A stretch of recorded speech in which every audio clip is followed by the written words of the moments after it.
Mesdames et messieurs, Rebonjour, rebonjour même. Ça va, Grand Seine? On est là. Il y a la troupe du Splendide qui va venir nous rejoindre tout à l'heure. C'est ça l'accueil que vous leur réservez? Ah, attention. Non. Ils ont fait de la route quand même pour vous. Il y a l'équipe du Splendide qui va arriver dans quelques instants, s'il vous plaît. Gérard Jugnot, Jean-Marie Poiret, Martin Lamotte, non, il sera là demain. Il sera là demain, Martin Lamotte. Bruno Moineau qui sera avec nous, qui seront avec nous, et évidemment Yves Rousset-Rouard, producteur également. On va reparler de tout ça, de cette épopée splendide. On est en live ici de Grand Seine et également sur les réseaux, ne vous oublie pas bien Bonjour sûr. les réseaux. Page Facebook de Métropolis, page Facebook de Ciné Comédie pour cette 5e édition. Et je pense qu'on ne peut pas mieux commencer. Ouais, on se fait plaisir. Ouais, une petite bande-annonce quand même. Bande-annonce. Vous l'avez vu la bande-annonce du Père Noël est une ordure ou pas? Ça vous parle pas? Avant d'accueillir l'équipe, on va regarder la bande-annonce du Père Noël est une ordure. Regardez.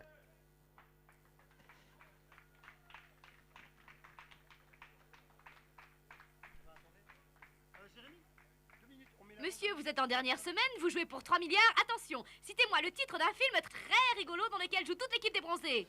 Le cuirassé Potemkin. Mais non, monsieur, le film très rigolo. Hein, c'est le nouveau film des bronzés. Et son titre, c'est vraiment n'importe quoi. On ne souffle pas. Le Père Noël est une ordure.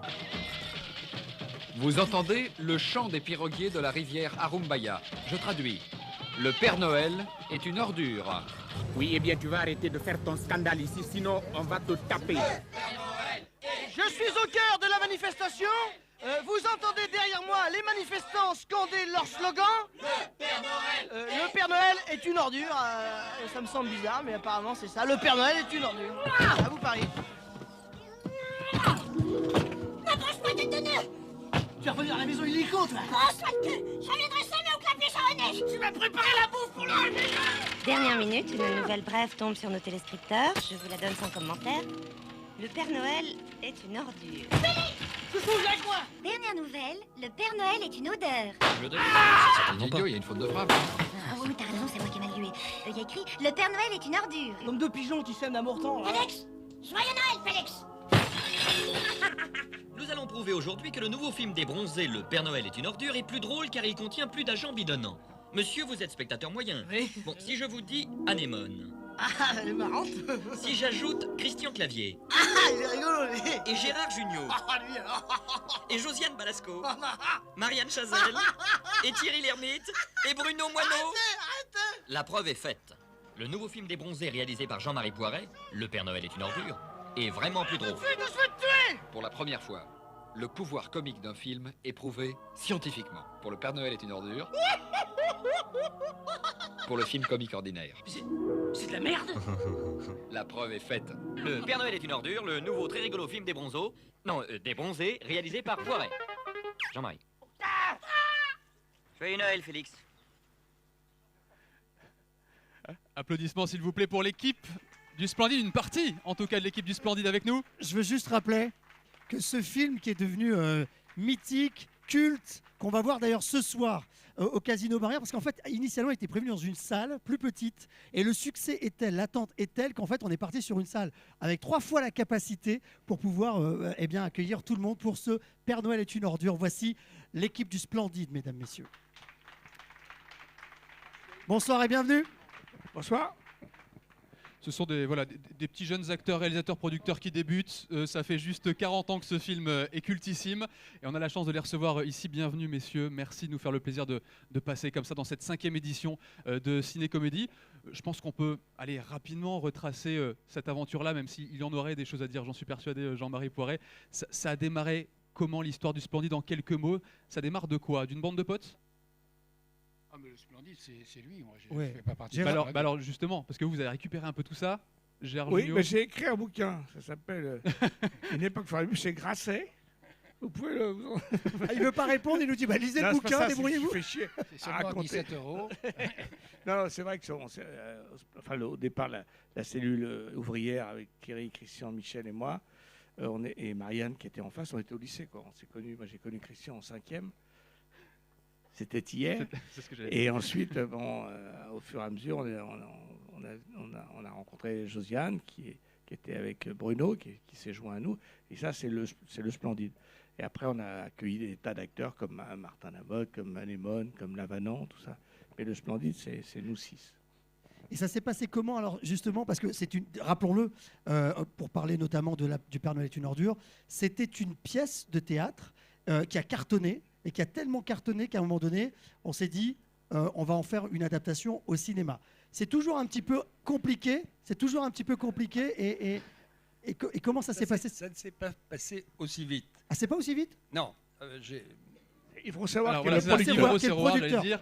Oui, producteur. Mais j'étais aussi actionnaire du théâtre. Mais en fait, j'avais à l'époque créé une société de vidéocassettes. La première en France, la plus importante. Et j'ai eu l'idée de faire la captation de la pièce de théâtre. C'était la première fois qu'on mettait une pièce de théâtre en cassette. Et il y a eu comme ça un mouvement souterrain qui n'était pas évident à l'extérieur, mais le bouche à oreille a fonctionné de façon incroyable et ça a marché. Et puis à cette époque-là, je m'étais lancé dans la Coupe de l'América. Bon, c'était une folie, mais j'avais mis un magnétoscope à Newport pour l'équipage. Et tous les jours, il y avait au moins un équipier qui remettait la cassette du Père Noël est une ordure. Et puis les autres se greffaient. Et à la fin du film, pratiquement tout l'équipage, tous les jours, c'était incroyable. Et c'est là où on s'est revus après cette époque et on a dit mais il faut faire le film. Et c'est comme ça que les choses sont nées. Mais c'était pas un immense succès. Hein. On jouait dans un théâtre de 200 places qui était très vite plein, mais après on a joué à la Gaîté Montparnasse, qui était un petit théâtre. C'est 450 places. Quoi. Pourquoi nous qui sommes de la génération qui a... Moi, j'ai été bercé par Père Noël est une ordure, par les films du Splendide. Pourquoi moi, j'ai vraiment cru, et c'est pour ça que je l'ai dit là en préambule, que la pièce de théâtre avait été un énorme carton et que du coup, tout avait été comme ça, comme un peu sur une autoroute, mais c'est pas ce que vous nous dites en fait. Gérard dit que ça n'a pas marché, mais on a été plein tous les soirs. Le théâtre était plein, oui. Au théâtre, oui, Ouais. au théâtre. Le film, non, c'était pas un énorme succès au début. Il est venu. Non, mais la pièce fait un succès dans une petite salle. C'était un oui, joli succès, mais c'était pas un triomphe. Quoi. C'était un joli mais même nos films, là, Les Bronzés ou le Père Noël, c'est pas des films qui faisaient des triomphes. Le seul qui a vraiment marché, c'est Papy, mais c'était déjà plus Splendide. À l'époque, La Tendresse Bordel, ils faisaient 10 millions d'entrées, Les Charlots faisaient 8 millions, et nous, on a fait 2 millions, 1 million. C'est par la suite que c'est devenu culte. Alors, c'est ça. Parce que les gens, grâce à Yves et à sa société de vidéocassettes, il y avait très peu de titres, et donc le nôtre avait été vu, revu, et c'est comme ça que ça a commencé à s'installer. Et ça, c'est assez étonnant. Quoi. Ça s'est fait longtemps. Mais qu'est-ce qui fait justement que c'est devenu culte? On n'a pas la formule, Le talent. j'imagine. Mais, voilà, mais le talent. l'humilité, tout le monde connaît au moins. Le talent. Non, mais c'est vrai que vous verrez, si vous avez vu l'exposition, j'ai lu, il y a des critiques du film Le Père Noël, de Jean-Marie Poiret. C'est monstrueux. C'est des tonnes d'ordures sur le film. Ils disent que c'est nul, que c'est vulgaire, Mais ça n'a aucun intérêt. On en rigole à l'époque ou pas ou... C'est à la poubelle, il y avait marqué à la poubelle.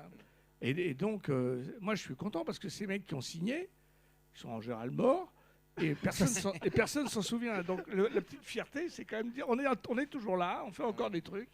Et il y avait des freins. Oui, il y avait des freins au niveau de la presse, même au niveau de la SNCF, qui m'avait interdit l'affichage dans les gares. Oui, donc on avait le même problème pour la pièce, parce qu'en plus on avait un dessin de Reiser sur la fiche de la pièce. Et donc, c'était impossible. Je cite souvent cette drôlerie, c'est qu'un cinéma de la Ciotat, l'exploitant avait écrit au-dessus « Pas le vrai ». Le Père Noël est une ordure, il avait rajouté « Pas le vrai » au marqueur. Et c'était quand même... On m'a dit que c'était en Belgique. Mais il y avait aussi marqué « Le P... Noël est une ordure ». Alors c'est quoi? C'est parce que la comédie, à l'époque, parce qu'il se passait ça aussi avec les films de Funès, et maintenant c'est devenu culte. C'était le parent pauvre, la comédie? C'était le truc, il fallait pas le regarder, ou si on le regardait, on n'était pas intellectuel? C'était quoi? Non, parce qu'il y avait des comédies qui marchaient beaucoup plus que les nôtres. Les films de Pierre Richard, les Charlots... Le fait que les critiques étaient comme ça, assez bon, c'est le cas encore aujourd'hui, hein, mais... C'est un phénomène français, c'est-à-dire si c'est une comédie et que ça marche, c'est de la merde, normalement. Non, mais il y a aussi une raison, c'est que peu de gens voulaient, même les grands circuits ne voulaient pas ni les Bronzés, ni le Père Noël est une ordure au départ. Et j'avais un distributeur, on avait un distributeur qui n'avait pas de salle de cinéma. Donc c'est difficile, lorsque vous avez en face Gaumont, T, UGC qui ont des salles, il est évident qu'ils privilégient leurs films. Alors que notre distributeur, qui était un petit distributeur, avait des succursales dans le reste de la France, mais il n'avait pas de salle. Donc c'est difficile de lutter à ce moment-là. Le jour où vous sortez, par exemple, je sais que Gérard, tu dis souvent les Bronzés font du ski ont moins bien marché, mais c'est parce qu'ils sont sortis à une époque de l'année, à la fin, où il y avait tous les gros blockbusters américains, et Harry Spuru, qui était notre distributeur, n'avait pas trouvé suffisamment de salles. Ça explique cela. Mais heureusement, la télévision a... C'est la télé qui a fait le succès de... Parce qu'aujourd'hui, la diffusion du Père Noël est une ordure carton à chaque fois. Oui, mais même le Père Noël, c'est un film qui a 45 ans, quoi. Plus il passe, plus il marche, quoi. C'est un truc de fou, quoi. Mais bon, le film, la captation de la pièce, et machin, à chaque fois, ça fait Mais alors, aujourd'hui, messieurs, comment on regarde ces images-là? Est-ce qu'on se dit, c'était une époque, on passe à autre chose, maintenant, voilà? Ou est-ce qu'on se dit, non, il y a quand même ce petit bonbon, cette tendresse à revoir ces images, à revoir ses copains, à revoir ses blagues aussi? Parce que nous, ça fait 10 fois qu'on le regarde, 10 fois qu'on se met en même moment. Par exemple, quand on a fait Les Bronzés 3, on était obligé de revoir le film parce qu'on ne se souvenait plus du film. Nous, on fait partie de ces gens. C'est le métier, ouais. On est sûrement les gens qui ont vu le moins souvent le film, ces films-là, quoi. On ne va pas se regarder. Tiens, ce soir, je vais me regarder. Il n'y a pas des acteurs comme ça qui aiment. Non, qui aiment quand ils surfer passent, sur des gloires on jette passées. un coup d'œil. Mais l'autre fois, j'ai revu par hasard, mais c'est vraiment pas, on ne fait pas partie de ça. Mais là, c'est ce qui est étonnant. Moi, j'ai connu un metteur en scène Jean-Marie Poiret. qui s'appelait Jean Delannoy. Et quand il vous invitait chez lui, il avait une salle de projection et il faisait ce soir, on va se faire un petit film. Tu veux pas? Alors on disait oui. Enfin, je te donne la liste, choisis celui que tu veux. Et il n'y avait que des films à lui. Donc il ne regardait exclusivement que ses propres films. Il se faisait plaisir, quoi. Spécial, ouais. Et si je vous dis, je m'appelle Thérèse, à mon avis, ça parle à beaucoup de gens qui sont là. Si je m'appelle Thérèse, je ne suis pas intéressé. Vous remettez un peu cette scène ou pas? Pas du tout. Non, pas du tout. Ah oui, je te mets. Oui, c'est blanc. Ouais. Au téléphone. On peut la revoir. C'est juste un petit bonbon qu'on avait envie de. Oui, de regoûter. vous avez la grosse. Alors attention, Vous c'est pas souvenez de adapté cette à tous scène les ou pas? publics. Ouais, Hein, on le dit. Hein. Oui. On regarde, regardez. J'ai atteint de leucémie et je vais mourir dans 2 mois. C'est cela, oui. Et comme je suis seul ce soir, j'aimerais souhaiter un joyeux Noël à une femme. Eh bien, monsieur, c'est une très belle preuve de courage que vous nous donnez là. Et je vous passe ma collaboratrice. Joyeux Noël, monsieur. Enfin, si je puis m'exprimer ainsi. Comment vous appelez-vous? Je m'appelle Thérèse. Oui, je t'encule, Thérèse. Je te prends, je te retourne contre le mur, je te baisse par tous les trous, je te défonce. Je te mets, Thérèse. Je te baisse. Ça nous intéresse pas. Arrêtez ça. Arrêtez. Ça nous intéresse pas. Ça nous intéresse plus. Je parle pas en pénère, passe-moi la Un applaudissement, s'il vous plaît, c'est succulent. C'est le Père Noël, quoi. Vous réagissez comment quand vous revoyez ça, Bruno? Ça me fait toujours rire. Hein. Ouais. Efficacité redoutable. Oui, mais il y a souvent un truc que j'ai un petit peu analysé par la suite. C'est qu'en fait, on était jeunes et on jouait des personnages plus vieux que nous. Oui. Et c'est ça qui donnait la fraîcheur, entre guillemets. Le recul. Parce que si on avait... C'est pour ça, quand on nous a demandé de la reprendre à 50 piges, c'était une folie. Parce que un travelot de 50 ans ou une femme enceinte de 50 ans, un clochard de 50 ans, c'est atroce. Un pervers de 50 ans, c'est pas... Il y a 60 ans, en parlons pas. Donc il y avait aussi cette distance qui faisait qu'il y avait une certaine fraîcheur, oui, quoi. Mais non, ce qui fait plaisir, c'est que ce film existe toujours et que ce soir, il y a je ne sais pas combien de personnes qui vont voir. Plus de 1000 C'est personnes. d'ailleurs l'extraordinaire talent du Splendide, en vérité, qui est presque un truc qu'il n'avait pas compris, parce que il pensait jouer des gens plus vieux. Mais évidemment, les gens ne voyaient pas du tout des gens plus vieux, ils voyaient des gens de leur âge. Donc, en réalité, ça rajeunissait incroyablement les personnages de cinéma, qui étaient beaucoup plus âgés que ça, généralement. Et ça a été vraiment, je crois, une des raisons du succès, c'est que c'est bien de faire des gens d'une génération plus sexy que celle d'après. C'est ce qui se passe d'ailleurs avec la bande de la Fifi. Ça renouvelle, mais c'est sûr que... je ne sais plus ce que je veux dire. Mais c'est l'âge, c'est l'âge. Oui, je confirme, il ne faut pas refaire les scènes de l'époque, non. Oui, où est-ce qu'on est? Non, vous parliez de la bande à Fifi, oui, et de leur, de l'esprit de groupe, de troupe, oui, etc. non, je voulais dire qu'à l'époque, il y avait quand même la 7e compagnie que tu avais un peu écrit. Et moi, j'ai joué dans un. Et les bidasses de la Sixième Compagnie, c'était Pierre Mondy, ils avaient 60 ans. C'était assez étonnant, quoi. Donc, c'était plus un changement de génération, comme il y a maintenant, avec tous les mecs qui arrivent, comme la bande Fifi, Ahmed Silla, Artus, tout ça. Il y a tout un tas de mecs qui déboulent et qui ont plein de talents. Et ce qui est bien, c'est que nous, on aimait bien les vieux, donc on faisait tourner Jacques François, Rougerie, Brielle, tout ça.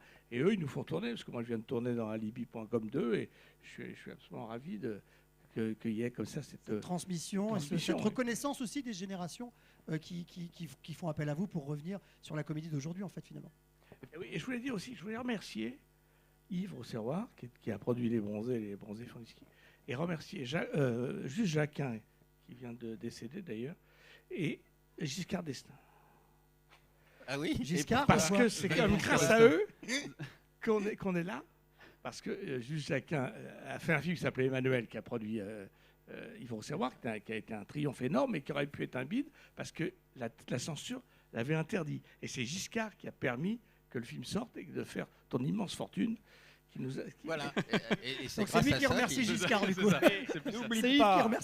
N'oublions pas que lorsque j'ai décidé, avec toute l'équipe du Splendide, de faire les bronzés, puis les bronzés Fondiski, le film était invendable à l'étranger, invendable, et invendable aussi à la télé, puisque aucune télé n'a voulu l'acheter ou le produire. Non, je ne parle pas d'Emmanuel, ça, bien sûr.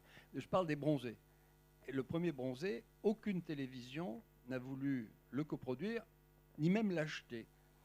Et bon, c'est vrai que les comédiens n'étaient pas connus, ils ont fait maintenant la preuve de leur immense talent, comme Patrice Lecomte également, et toi aussi, mais enfin, à l'époque, c'était les bronzés.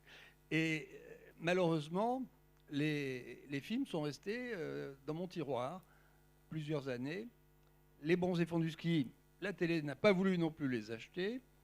Alors, il faut dire qu'à l'époque, les comédiens n'étaient pas connus. Moi, j'étais enthousiasmé par ce qu'ils avaient fait, leur talent. Et malheureusement, Patrice Lecomte avait fait un bide. Il avait fait quand j'ai présenté l'équipe à mon distributeur, il a dit, bon, mais alors, et le réalisateur, qu'est-ce qu'il a fait? Il a fait qu'un film qui n'a pas trop marché. Mais comment ça s'appelait? Les WC sont fermés de l'intérieur. Alors, il m'a dit, mon petit Yves, je vous déconseille ce réalisateur, parce que non seulement les WC étaient fermés de l'intérieur, mais les salles de cinéma aussi. Et j'ai tenu bon, j'ai dit, écoutez, les comédiens ne sont pas connus, le réalisateur a fait un bide, mais je vous assure, je serai sur le pont. Alors, comme j'avais produit avant Emmanuel, qui avait été quand même un succès mondial, il s'est dit, bon, ben, d'abord, il a donné un avaloir minuscule, et deuxièmement, il s'est dit, bon, il a peut-être la main, bon, voilà. Voilà comment ça s'est fait. Le gros avantage, c'est que tu ne nous as pas payé très cher, donc au début. Vous étiez rentable. Le premier, c'était pas terrible. Alors, non, mais non, c'est faux de dire ça. Il faut voir. Parole à la défense. Les contrats sont publics. Hein, vous savez que il parle des bronzés. Le premier bronzé. Le deuxième, c'était beaucoup mieux. Il y a un pourcentage, ils avaient préféré être payés en tant qu'auteur qu'en tant qu'acteur. Et donc, quand tu fais... Eh oui, il a oublié. Gérard, il veut un avenant au contrat. C'est aussi ça, c'est les comédies, les règlements de compte. Les contrats sont publics, ils sont consultables au Centre national du cinéma.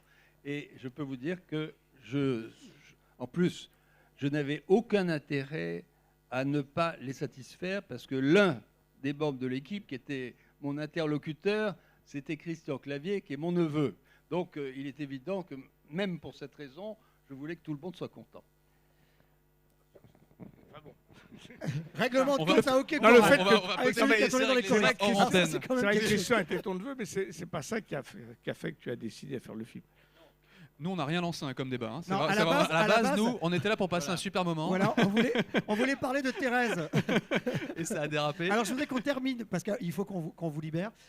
Vous êtes attendus. Et on va regarder une dernière scène du film, si vous le voulez bien, pour partager avec le public des scènes qu'on a évidemment vues. Si je vous parle de la serpillière, ça vous dit quelque chose ou pas? Le cadre. Oui, bien sûr. Ouais, la Wassingue ici. On regarde la Wassingue ici, ouais. On regarde. Pierre. Ah, c'est pour moi? Oh, écoutez, Thérèse, merci beaucoup. Il fallait pas, vraiment. Ah non, voilà.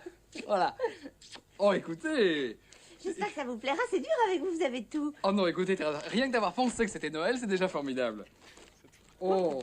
Alors, vous n'ouvrez pas? Si, bien sûr, mais écoutez, de l'extérieur, c'est magnifique. Oh. Oh. Ah. Oh, une serpillière, c'est formidable, Thérèse. Je suis ravi, écoutez. Non, Pierre, c'est un gilet. Super. Ah oui? Ah ben bien sûr.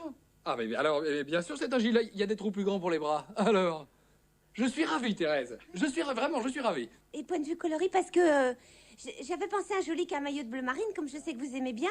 Puis je me suis dit, dans ces tons-là, ça changera. Vous avez tout à fait raison, Thérèse, parce que le gris et le bordeaux, ça va avec tout. Alors, ne risquez pas de vous tromper. Puis c'est une chose qui n'est pas commune et que vous ne verrez pas chez tout le monde, hein. Ah mais j'espère bien, Thérèse, j'espère bien. On applaudit l'équipe du Splendide, s'il vous plaît. Très fort, allez, du bruit. Puis ce qui est génial, c'est qu'on a la chance d'avoir les acteurs Bruno et Gérard ici, et dans aucune scène, on ne les voit, tu vois, ce soir. C'est ça, on a C'est incroyable. sélectionné. Voilà, tout est noté, tout est enregistré. Merci beaucoup, messieurs. On vous souhaite une belle soirée du côté du Casino Barrière. Projection du coup du Père Noël est une ordure ce soir. Applaudissements pour une partie de l'équipe du Splendide ici présente. Merci beaucoup. Merci beaucoup.